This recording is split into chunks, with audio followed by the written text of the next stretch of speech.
આ બાજુ દેવભૂમિ દ્વારકાનું જામ ખંભાળિયા આજે ચર્ચામાં છે। આમ તો જામ ખંભાળિયાનું ઘી ખૂબ વખણાય, પણ અહીંયા એક વ્યક્તિ ખૂબ અત્યારે ચર્ચામાં છે ને એ છે સીઆઈડી ઓફિસર। અસલી નહીં નકલી એની સ્કોર્પિયો કાર જોશો તો તમે હતપ્રત રહી જશો।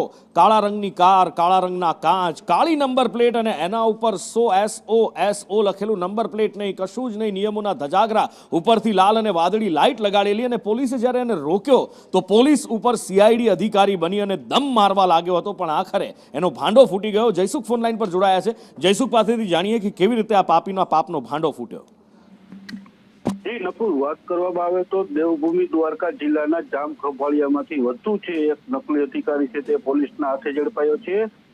જામ ખંભાળિયા પોલીસ ગત રાત્રિના નાઇટ પેટ્રોલિંગ કોમ્બિંગમાં હોય તે દરમિયાન ધરમપુર ટોલ નાકા પાસે ચેકિંગ કરી રહેલી પોલીસે સ્કોર્પિયો કારની તલાશી લેતા કારમાંથી નકલી સીઆઈડી અધિકારીનું કાર્ડ સાથે લાલ બ્લુ લાઇટ અને સાયરન લગાવી રોફ જમાવતો અમદાવાદ જિલ્લાના ધોળકા તાલુકાના ગાંગળ ગામનો દિગ્વિજયસિંહ ઘનશ્યામસિંહ પરમાર નામનો 38 વર્ષીય યુવકનો ભાંડો ફૂટ્યો હતો।